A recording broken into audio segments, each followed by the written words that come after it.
How's it, Seraj? Thank you for joining me at this late hour after a busy day.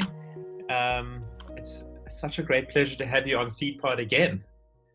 Thanks, Lee. We were just chatting now before we started recording. I was number 2 on your podcast, and happy to be back on now that we have video. So it's good. And yeah, Yeah, you mentioned the lateness in the hour. I think it's 9 o'clock in the evening, basically, and I think that's part of the new reality um, of lockdown. I've kind of been quite busy in the day, both kind of mixing a lot of work, which I'm blessed to have, plus trying my best to help out with the kids. And then I've had to schedule some things for the evening just because that's the only way to get things done. mm. Yeah. I'm definitely feeling particularly the impact of the kids being at home and needing attention, and um, I think that's having the biggest impact on me and my wife in terms of our working hours. Yeah, Uh, I mean, my wife's been amazing with the kids. Like, she's taken a lot of the school kind of homeschooling duties. I try and chip in there as much as I can and read stories and everything else. But it's relentless. yeah. One of those reflections I've had over this lockdown time is, often people have spoken about home executives and women who stay at home and look after the kids, and how it's an easy life. My word, it's not. I take my hat off to them. It's just kind of, yeah, careful what you wish for. Huh? Now, Yeah, now we kind of see what it really is. It's unbelievable amount of attention that one needs. yeah. And have you got 3 kids at home? No, my oldest son's not with us. He's turning 21 soon, so he's not staying with us. But I've Okay. got the 9-year-old and 5-year-old, and it's quite a task. Yeah. Yes. So when we last spoke, I think you only had 2 careers or titles or businesses, and now I realized that expanded it a little bit. So let's just play a bit of catch up first and understand where you're at now. You can fill Yeah, I me think in. I think the last time we chatted, I've had Bespoke Media for quite a while, since 2012, which is a content marketing business. We spun a tech business out of that called Click, which is, I'm blessed that the companies are still up and about. Some of them trickling along and struggling, and others that are a bit more comfortable. I've had uh, Okondla Consulting for quite a while, where I used to do just mentoring through that, and I do a lot of mentoring of small SMEs, small to medium-sized businesses, for a couple of incubators, and I do that through that. We also do corporate training with some big financial institutions. We do Enneagram training into a lot of businesses, plus other leadership and development training. And then this year I've just started Crest, which is a signage business. And we're launching that. It's a bad time to launch something. And then we're also really excited. Something that's occupying most of my time right now is a partnership with Centuro Global. It's a London-based global consultancy that scales businesses. So we scale businesses globally. And I've set up the African office, and we have a London office, and we're starting to grow. And any businesses that want to scale globally, we have a hub of specialists in London, which is tax, immigration lawyers, labor law, anything that you need to land softly in another country, we can help you with that. And then vice versa, any global companies wanting to come into Africa, we will be able to assist them to land softly here with some specialists, all the same kind of things. So with all of that, and you might say that's crazy amount of things to do, and it is. And then I'm also taken on a bit more of a bigger role at the Stellenbosch Business School, where I'm custodian of entrepreneurship, whatever that means. But besides lecturing entrepreneurship, I'm also trying to build entrepreneurship at the business school. We want to make the Stellenbosch Business School entrepreneurially minded. We want to add support beyond the classroom. We want to support our alumni, our students that want to start businesses, and we have the right kind of infrastructure to do that. So that's partly why I'm still doing fun things like this late into the evening. Wow, that does sound like a lot of stuff. I do quite a few things, and that just takes it to another level. Yeah, good luck. But you can only do that with some really good partners. So I mean, Yeah. I'm not in certain of the businesses. Bespoke Media almost runs autonomously now. I have a nice team there that can kind of keep that going. It's a very light touch. Crest, I've partnered with an experienced person in signage. He will run that. It's again more of a management and a light touch there. And then the Centura Global team is quite a nice setup in London that I'm plugging into, and we're growing it from there. So Okay. yeah, it's fun. I must admit, I sometimes worry about the whole focus thing, where so many people say, focus on one thing and let it grow. But I mean, I think right there you've got this whole two options. Some people put all their eggs in one basket. Other people are plant 1,000 seeds and kind of let's see what blooms. I'm definitely in that kind of mold. The way I kind of justify it is, in my past life, I ran a business that had 120 staff, 6 or 7 divisions, and it's very much like that.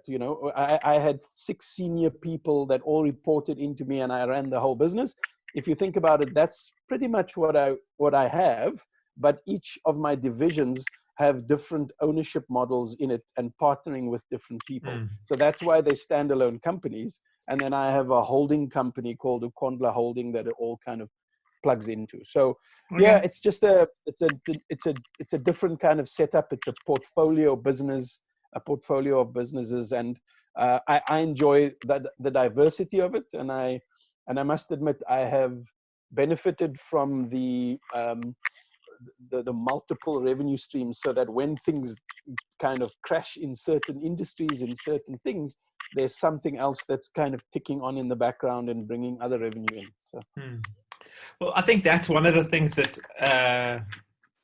once again has been highlighted for me, is that I'm at the moment dependent on one revenue stream, and with this crisis, that revenue stream has taken a big dive, and so I'm left very vulnerable, and I think many people are. And that's really what I wanted to get you on to talk about tonight, because with all that you've got going on, and it feels like you've got a lot of your knowledge base around entrepreneurship is quite large. And so I wanted to start off by talking about 4 businesses that maybe find themselves where I am, where my business is my income's reduced a lot. What are some of the things that, as business owners, that we could do during this time where we in lockdown, and it feels like, and this could be a story which we could talk about, it feels like my options aren't very varied as to what I can do. Yeah, I think we must start off by just being honest and saying that it's hard, right? I think as much as you and I come on here and we try and put on a very positive face, and especially when I'm mentoring my businesses that I chat to, I need to have this positive outlook, and that in the first spec is what we need to kind of control, is how are we like mentally kind of handling this lockdown, because it's so much more than a physical lockdown that you can't move around. It's the fact that your brain is and you're feeling kind of secluded when it comes to this. And I was in a webinar today with a couple of amazing speakers, and we were talking about the fact that you have different kinds of businesses. The really big ones are probably going to be able to ride this wave. Shareholders, big deep pockets. Yes, they've got a big salary bill, and the really big corporates will handle it. The single freelancer might be able to handle it as well, because he just needs to look after himself, and that's all that he needs to do. It's that middle crew of I employ 10, 20, 30 people. Those are the guys that I think that are really battling, because quite often they're running quite close to that on the cash flow side of things. The average, I think I saw some stat where it says the average runway that most small businesses have is like 21 days or 27 days of cash. When you're on a lockdown for 21 days, that's pushing you really close to the line. And then now we've had the extension, which is gonna hurt it. So that's a kind of just a reality check of where we're at and what can we do. Firstly, I think it's about going back to basics, in that if the revenue is down, and the revenue is down everywhere, right, then we have to cut costs everywhere. And that's just the start of this. It's just cut costs in every shape or form that you can. Whether you go to your bank and ask for reduced bond, payment holidays on your car, your rent, your whatever you can. I've even gone to our school and asked them, please, can you give me a bit of a payment holiday? Because we've got two entrepreneurs. My wife's also an entrepreneur, so we've also have that in the family, and they've gifted us a month. We'll pay it. It's not free. It's just giving us a payment holiday. Deferred payments. Right now. Deferred payments. All of that is just a matter of surviving this, because the one thing that I find is that we need to just survive this. When people have had down dips and things in their business in the past, what happens is you dipping when your competition and everyone else is rising and things are happening all around you. Right now, the entire globe is dipping. We're in the biggest V dip recession that we're ever going to experience, hopefully ever. And if we can just hold on and survive, I think there's going to be a massive wave of spend. There's going to be a massive wave of activity happening after this happens, after the lockdown is lifted, which it inevitably will be lifted. So survival is crucial, and you do that by reducing your costs as much as possible across the board. Now, that becomes a lot harder when you have staff, but the reality is when you have staff, you're in it together, and they must understand that as a business owner, you might not be able to pay them full salary for a while. Now, there's a lot of subsidies that have been given. Yes, they are hard to apply for, but the main thing is the UIF, which, the unemployment fund. Most companies have been paying UIF for years and years and years for their staff. Now's the time to capitalize on that. So if you go to your staff and tell them, please, I'm only going to be able to pay you 80% of your salary. We're going to apply for the UIF for the other 20% so that you're not out of pocket. But by doing that, you give them a permission for them to use that letter that tells them they're getting a reduced salary to go to their banks and their creditors and debtors, or I never get creditors and debtors right, by the way, to their people that they owe money to, and say, my salary is reduced, so can I bring that down on their side? So it assists them from that. And another thing that you can do is ask them to take some of their annual leave right now, just because if you don't do that, that's going to cost you money in the long run. So if people are just sitting at home not doing anything from your staff point of view, their leave is accumulating, and if you ever need to retrench them or you're forced to close down, you're still going to have to pay them out. Now's the time to take some leave when it comes to that. There are other examples of businesses where the staff have all rallied to say, instead of closing down, instead of retrenching some of us, let us all reduce our salaries so that we can all stay here for a while. They get it. They want to be there. They want to, they want something to come back to. And again, because everyone's in the dip, it's not like you're going to lose all your staff to go somewhere else. No one else is hiring right now, so just treating them well. Communication is key. I know I'm rambling on, but no, it's all good stuff. Keep going. You asked about what people can do, and I think communication is absolutely fundamental. So communication all round, right? So communication with your staff. You have to be chatting to your staff and saying and being open with them, and totally be okay that you can be vulnerable. Because, right, as business owners, we often want to be like, I'm in charge. I've got this covered. Don't worry about me. I'm your guy. It's okay to be not okay right now. And it's okay to be completely vulnerable and go, we've never experienced this. I'm in trouble. People will understand that. So communicate with your staff. Then communicate with all your, which one is it? Help me out, Lee. Is it a debtor or a creditor that I also get confused by it. People you owe money to, Yeah.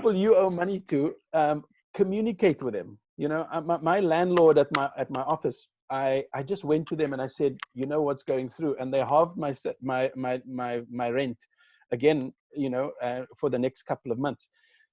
It's because I asked them. Now, if I just didn't pay them, or if I just, or, you know, that would have just caused a big problem. But open communication helps. And then the third one that's important is, I think we need to be communicating with our clients. There's some people that I know that have just said, I'm just shutting down for this time. And I think that's a fundamental error. I think that the guys who are going to come out of this stronger are the people who are working harder now than ever before. And that's working on themselves and working on their relationship with their clients. So now we're all in lockdown, we can't really do anything. What a perfect time to pick up the phone with really good clients and just find out how they're doing, how you're surviving, everything else. Build relationships during this time. As a small business, we often don't have time to look at our business because we're in our business, right? So we're working in the business, we like hustling so hard, we don't have time to just take a helicopter view and look at structurally business model. Are we doing the right things? Now's the time to do that. You can actually take the time and just say, I'm going to strategize. I'm going to look, is there something I can do less of? Is there something I can do more of? You know, what are the things that I've been doing over this last time? And then I think one crucial thing is, as an entrepreneur, you are your single biggest asset, right? So you are your biggest asset, and therefore invest in that asset in this time. Read more, do an online course. I just saw Harvard Online is giving away 64 free courses that you can do online, and there are a lot of people that are giving away free courses. Study, read, improve yourself in this time so that you can come out stronger. Yeah. I think that's all great advice. I saw something today. I got a mail from a company, and the idea that they put forward was to approach your clients, and I guess it's different for every business is how you could do it. Either basically sell whatever you have for the future. So whether it is sell my service, buy my service now, maybe at a discounted rate, to use within the next year, or buy a voucher for my restaurant when my restaurant opens in a month's time, or whatever it is, to try and just keep the cash flow going. I thought that was quite a nice idea too. Yeah. So I've got one of my SMEs I mentor. He does vehicle branding, and really a nice little business. But as with most businesses, again, running out of cash during this time, 12 staff that he has to pay, you know, he's paying out this money and there's zero revenue coming in. He knows that there are orders waiting to be fulfilled as soon as the lockdown is there. Big orders from big corporates. But big corporates, as you know, pay, 15 days if you're lucky, a month if you're unlucky. And what we're trying to get is trying to approach those corporates and saying, it's business unusual. We actually need you to pay up front because we're using up all our cash to survive. By the time we get in there, I'm going to need money to buy stock to fulfill the order. And if you don't have that, you're in real trouble because then you have work, but no money to fulfill the order. And that's even worse than not having work at all, So yeah, I think pre-ordering, asking people to buy up front, or whatever you can do, all those things help. All those things help. And one of the things we were chatting about in the webinar today is, and I've been wondering, is there going to be a massive kind of awareness that we need to support local? So it's something that I posted last week as well, is that the awareness what did I say? Awareness is really the trigger for better behavior in a lot of things. So when we had the water crisis in Cape Town and everyone's running out of water, there was a huge awareness of how to use water and how to save water and everything else. The rains have come back, the water levels are up, the awareness is still there because the better behavior is there. We're all saving a lot more water than we have been. And I think the same thing needs to happen now when it comes to businesses as well. There's an awareness um, of how difficult it is. There's awareness of all of these different things. We can change behavior, change things, and try and survive a little bit further. I think I lost the point along there as I was going along. No, I think, well, there are a few things in there. One thing is that I don't think any of us know, A, when this is really going to end, and B, what it's going to be like when it comes to the end. Yeah. And, Yeah. you know, just because lockdown's going to end doesn't mean that the impacts financially and economically, those impacts are going to be felt for a long time, potentially many years.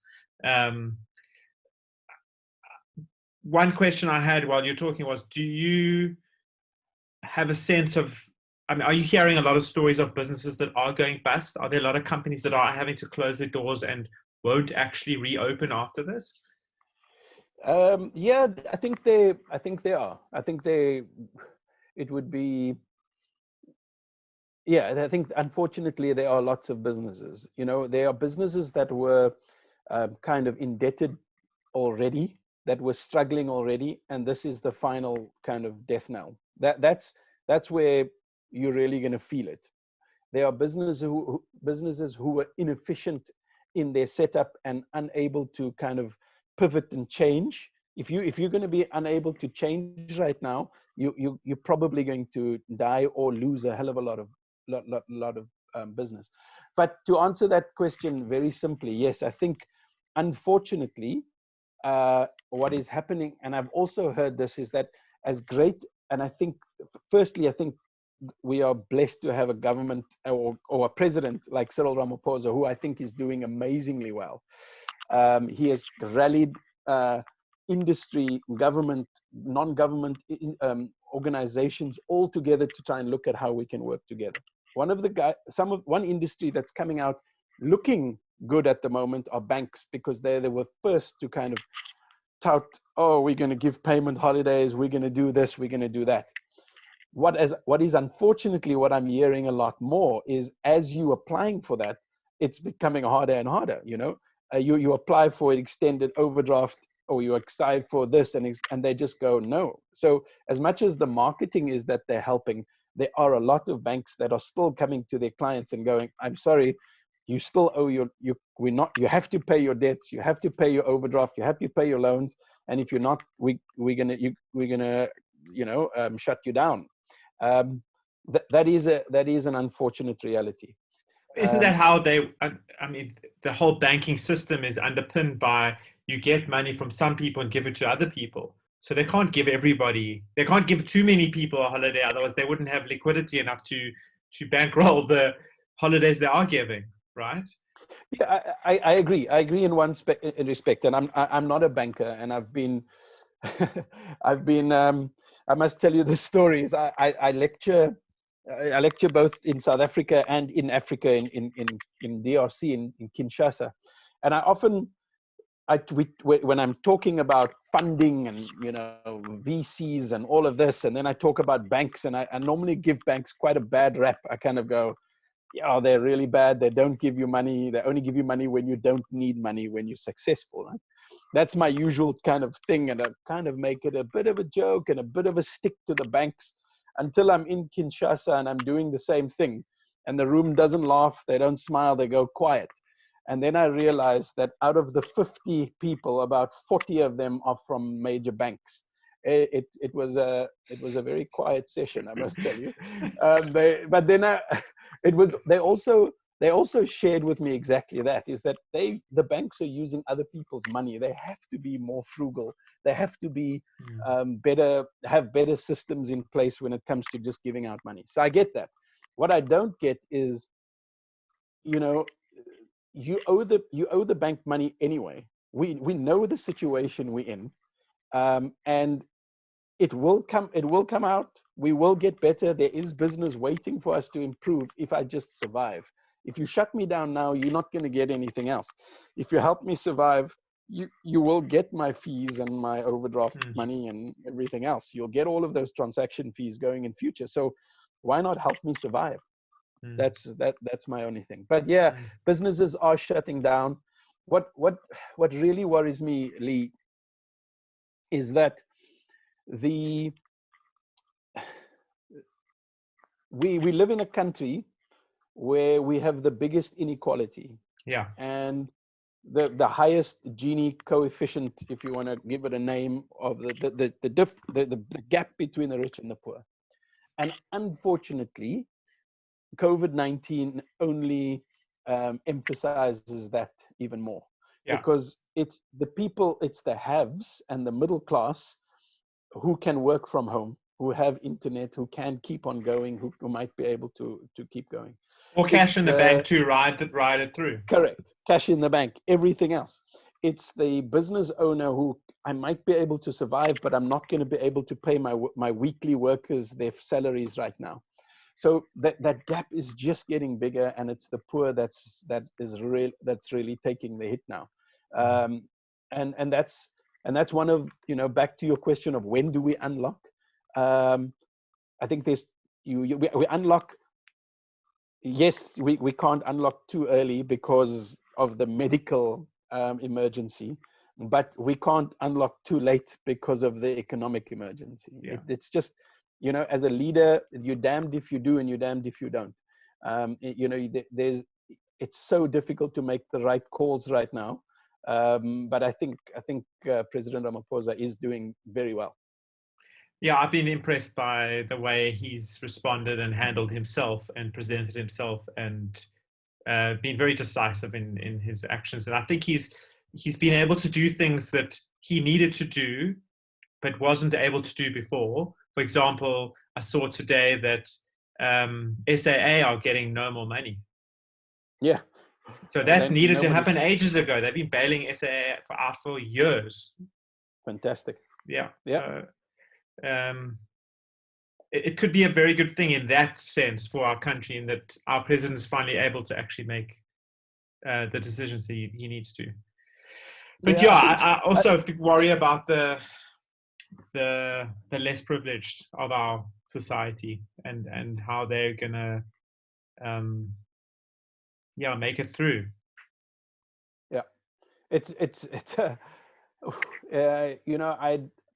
like I say, I wouldn't want to. I think the guys who are making those kind of decisions are amazing, and I'm lucky. My brother is in the Western Cape government. He's on the COVID task team. He's quite a senior within the Western Cape government, and he shared some of the kind of things, and he did a webinar of his own where he shared it on the kind of the way they're dealing with this, and it really again sounds like they are dealing with it and considering every factor, not just health. They're considering the health part, which is crucial, but they're also considering support for small business. They're considering grants and funding. They're considering all of these different things, So when I kind of told him, hey, I just got the rates bill and that's not coming down, he was just like, yeah, but it's such a delicate situation. Is that so if we give a rate cut to everyone, then there's not enough money to support all of these other things that we know we're going to need from a health, from an economic, all these other things. So it's again such a difficult ecosystem. But I think the one thing that happens, because another one of those reflections is the amount of money we're saving. I don't know about you, but I saved a lot of money this last 21 days just by not going out and not going for dinners and not driving my car. And there's a lot of things that you can just your costs come down. Yeah. The problem with that is that that's less money in the fiscus. Yeah. We need people to actually spend. That's the only way that we're going to have to do this. So it's in the most bizarre thing, in the weirdest time when we all need to save, we actually all need to go out there and spend money. Mm. I mean, that is a very tricky thing, and it's something that I was thinking about the other day, and I'm going to try and articulate it. I might not be able to get it out. I felt like I had like a realization of how like the money system's working, and it feels like we're like, and myself included, living a lifestyle that requires a certain amount of like earning and spending, but that doesn't ever stop getting more. There's always I want a bigger something, or a nicer holiday, or a new car, so there's always this more thing. At the same time, the cost of everything's going up all the time. That loaf of bread or whatever is going up all the time, and that is how all the governments across the world are. It's all pegged on this growth model, this endless growth. We need to be growing every year. We need to be growing, and if everything's costing more and we're going more into debt to buy the new car and the whatever, which a lot of people are, I think this time's showing us how fragile that whole system and structure is. Whereas if we were living more frugally and going, I don't need another car for another 10 years, I'm not going to buy a new one, I don't need to go on an overseas holiday, and saving everything, we'd be in a very different place, everybody. But the system needs us to buy the more stuff. Correct. How bizarre is it that if you're really frugal and you use only cash and your own money, you never in an overdraft, you don't have any cards, you don't have anything else, you struggle to get a loan because you have no credit rating. Yeah. That's the weird system. I think that's, and I'm not an economist and I'm not a politician, but if you read about the 2008 crash, the global downturn, it's all because everything's built on this house of cards, and then it just eventually comes down, and then everyone just starts rebuilding it again. And I think there's been a lot of talk of people saying there's almost this decided, there could be, and let's hope there is, this deciding moment called COVID-19. And there's a pre-COVID-19 reality and a post-COVID-19 reality. Because I tell you now that if that doesn't happen, then the hundreds of thousands of people who have died, this whole lockdown that we're going through has been a waste. It really is. If we just go back to exactly how we lived, pre-COVID-19, I think we've lost the opportunity to learn from this. Yeah, I agree 100%. There's this quote that came to mind, and it's relevant to a lot of people, and I might butcher it.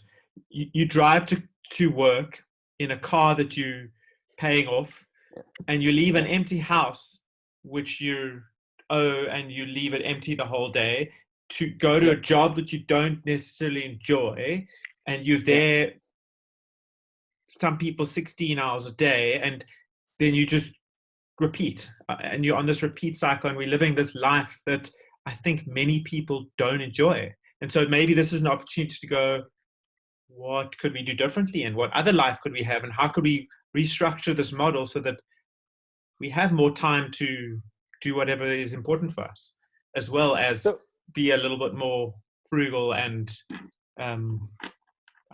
aware about what we can talk about. I totally agree with that, and you didn't butcher it. You did a good job of that quote.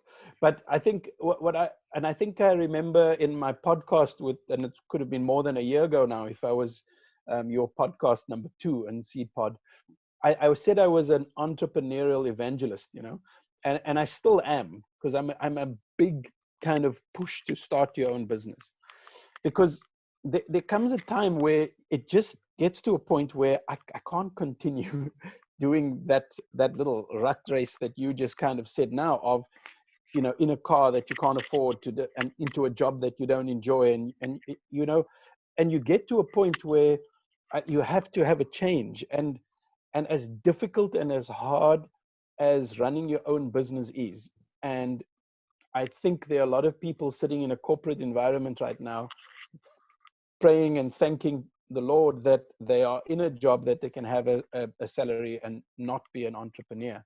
However, being an entrepreneur is still the best way to fully break that cycle. And only if you can actually do what you love and have a slightly higher purpose than just making money. Now, there has to be this higher purpose. And you see some of the bigger guys like Branson and things talk about having a higher purpose than just money. I often find that quite weird because it's normally the billionaires that say that. But even for all of us, we need to have this higher purpose, because as you said earlier, if money is the purpose, you're never going to achieve it, because by the time you get to the BMW, then the Porsche looks better, and then by the time you get the Porsche, the Ferrari looks better. And I've seen that way too often, where it just the goalpost just moves, the tension kind of keeps going, and you just end up still unhappy, and you die of a heart attack in a stressful environment, and you take nothing with you. And I think we have to move away from that. We have to look at, how do we create purpose? What are we trying to achieve beyond money? And I'm not saying that money is not one of the objectives. It has to be also one of the objectives, because it does add to the ability to be happy. We can't deny that as well, Yeah. The other thing that someone was telling me about today in his neighborhood, this might be illegal what they're doing, but they're doing it. They're creating a local sharing economy. So this friend of mine has an avo tree in his garden. He goes, guys, I've got 200 ripe avos. Who wants avos? And then someone will go, so one guy went fishing. Apparently you're still allowed to go fishing. And he caught some tuna, and he's been bartering his tuna for other stuff in the neighborhood. And I think that's just so fantastic, amazing. And what that also speaks to for me is I live in Hart Bay, and seeing what's going on here, there's a project called Courage in Hart Bay, which is the aim of it is to feed the township during this time, because those are the people that we were talking about earlier who have no work and they are out of food. They've got no food left there. So they're raising large sums of money through the wealthy population and are feeding the local people. And I think there needs to be a bit more of a sharing thing going on coming out of this too, in terms of I think the word that comes to mind for me is resilience. And resilience personally, a lot of what we've spoken about is about resilience, but also resilience on a community level. Because if the other half of the community are hungry, where are they going to come and look for the food? So it's in everyone's interest for us all to be resilient at the end of the day. So if we're starting to talk about what else could come out of this, I'd like to see it more. And I speak for myself. I could do more in that regard as well. More of a sharing mindset. There's we taught at school level all the way through that you have two options: you win or you lose. And I think that there is actually a model where there's a win and a win. And I think and I know I might be sounding kind of flowery and everything else, but you did go to Waldorf, that right? I did, exactly. I was about to say, we did all run the race and cross the line at the same time. But in general, I'm kind of saying there is we need to try and get to a point where there's a win-win, and we need to approach things where is there an opportunity where I can win and my competitor can win. I might win slightly less, but I don't have to put him out of business. There's this thing called co-opetition. It's competition and cooperation put together. And I think there's a bit of a movement happening around co-opetition anyway, but even more so now is that if I have something and I have some work, can I share it with even my competition so that we can all survive and keep more money in the system, and we can all raise this. Can rising, you talk about butchering sayings, but rising tides float lift all all ships, ships. something like that. Yeah. Correct. Yeah. So it's using co-opetition for that. And I think from a societal point of view as well, it's not about I win and you lose. It's like, how can we all win? But even in business, we have to be approaching that. I think there's enough out there if we're not trying to, there's like, how big do you want your house to be? Yeah, exactly. Like, yeah. How do I don't know how the corporates do that though, because that's I think in a way it feels easier for the smaller businesses to operate on that model than bigger businesses. Maybe I'm wrong. Look, I think the bigger businesses have their own challenges. They are fundamentally their shareholders are their number one their number one target, right? The people they need to keep happy. But even so, more and more businesses are changing that from shareholders being the main thing to stakeholders. And more you start hearing about the triple bottom line. I don't know if you've heard this Yes, before. Is that not only going for the financial bottom line, but it's also about the environment, and it's about the community, Yeah. And you're trying to get this triple bottom line. And I think that there's again a big movement towards that, and you see the leading businesses leading the way in that. Is the annual reports have become not just about the numbers, it's about what you're doing as a community. So and then the interesting thing is that in a country like South Africa, where quite often triple BEE is a 5-letter swear word, it's actually that implemented properly is the driver for businesses giving back as well. Because when BEE was first came out, it was a very blunt tool to try and rectify the really bad situation, and it's been refined through the years to come up with, I think we're on the 3rd or 4th iteration, where it's not only about Black ownership, it's also about what you do for your community, how you spend. It's about giving opportunity to women, to disabled people, and it's starting to use that as a tool to help things change. And if implemented correctly, and there's always that caveat, if implemented correctly, then BEE actually works really well to start doing this, where I need to not only just push my profits, some of it needs to go back into the community, some of it needs to go into supplier development, some of it needs to go to that. Because if, as a big corporate, if I can help my suppliers be more successful, they all feed families, they the community, and that all kind of comes back in again. And I think that's really what we're pushing here, What came to mind there while you're talking for me was just thinking about the triple bottom line thing. I think one thing I've noticed during this crisis, or whatever you want to call it, is that a lot of the gaps and cracks and faults and weaknesses are really coming to the front, and we're really being shown where the system's fragile on every level. And we're being forced to behave in a way which, as you said earlier, we all need to take the mindset of, let's just survive right now. Let's just get through this. And it's causing us to behave in ways of like millions of rands going to feed the local population. And I'm sure all of those wealthy individuals are not even going to feel that money that's been handed over. Like, that can be like, why wasn't that done before? Why was and that's just one small example. So there's lots of posts I'm sure you've seen around how the environment is taking a break as well, because there's less flights, there's less cars, there's less industry, like everything.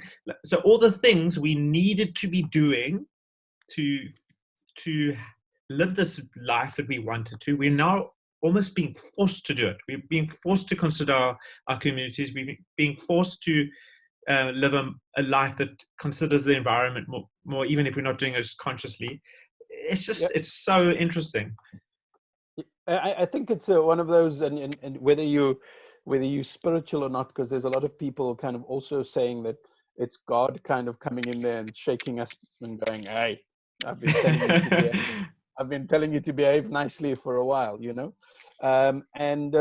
you know, I totally agree in that it's really it's highlighting the fragility and the superficial ness of how we all have been living, you know, and it's really when you take it all the way down to the brass tacks, you kind of go, right, what really matters, you know, what is it that really matters? Where am I, you know, when we started off this conversation about cutting costs all the way down, you kind of go, well, if I could always live like that, I could save more and I could give more away, or there could be, I don't know, there's just, yeah, I'm hoping that the changes are here to stay. I'm hoping that there's some good that comes out here. To imagine that we'll all sit around and sing Kumbaya when this all is unrealistic again. But if it can just change a little bit of behavior and being again a bit more aware of things, hopefully there's some things that can be sustainable going forward. I agree there. I think a lot of people I've seen a lot of posts around how this is going to change everything, but I think it's doing is highlighting what needs to change. And then there's the work that needs to be done in order to change the system moving forward and keep it different. So what do you think we all need to do to bring about the change that we're all talking about, that we all want? Wow, that's a deep, that's a big question. Not to put you I on the presume, spot.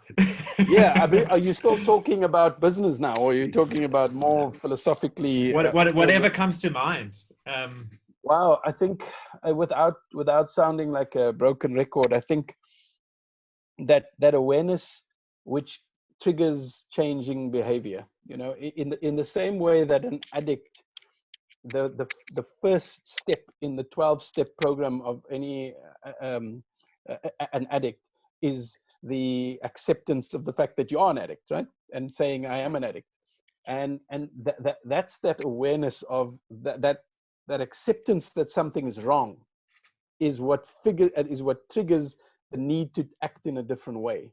Now, if you think of us all as addicts and our addiction is all of those extra things that we needed both in the business and in life, this is telling us to take a sharp look at ourselves and admit to that will hopefully put things in place and change our behavior. Now, if you want to kind of think, 21 days was our lockdown. 21 days is also scientifically proven to be the length of time to create new habits. Now, or break a habit. Break a habit, create a new habit. If we haven't done that in this time, then we've again missed the opportunity on here, because we really should be able to, whether it's fitness, whether it's meditation, whether it's to read more, whether it's to spend more time with our family, which we're all being forced to do, then enjoy that, embrace it, and hopefully make it a habit, a positive habit, so that when we come out of this, that's what takes us forward. You know? Yeah, I've seen a few things also likening our behavior to addiction, and another one which I quite like is that this is like a rite of passage for us. It's like an initiation into something else. Wow. You know, initiations are generally quite painful, or they're challenging, and so yeah. And we would be all being asked to dig deep. You know, like someone I know said that he's a psychologist, and he said that it's like we're in the middle at the moment. We're in the middle of a car accident where we can see the wall coming, and we're spinning towards this wall. Yeah. Like, we're dealing with so much, all of us. And yeah, I've said it in a couple of other conversations that and some of the funny posts I've seen is around this is not a productivity competition this time, Yeah, you know. yeah, yeah. And what I'm wanting to say is just also to be gentle on ourselves around this time, because of the enormity of what we're having to deal with and face, and the change, the rate of change is just also mind-boggling as Yeah.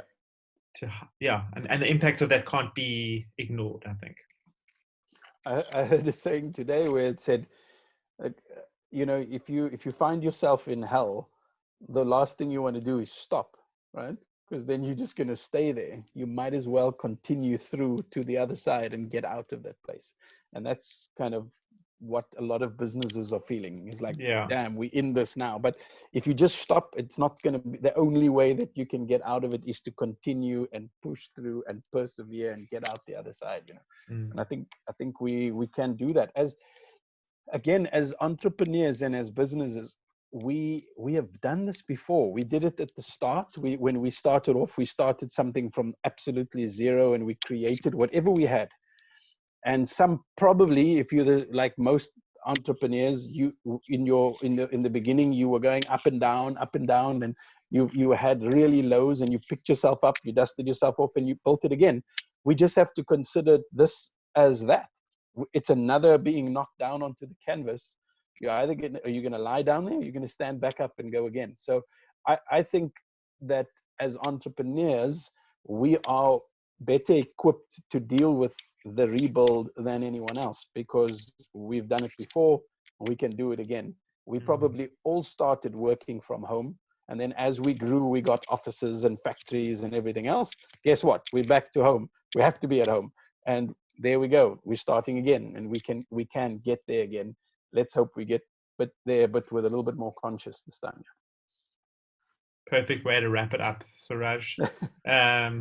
It's been a great conversation, and I hope that the people listening who listen to this will get a lot of value. Thank you so much. Thank you, Lee.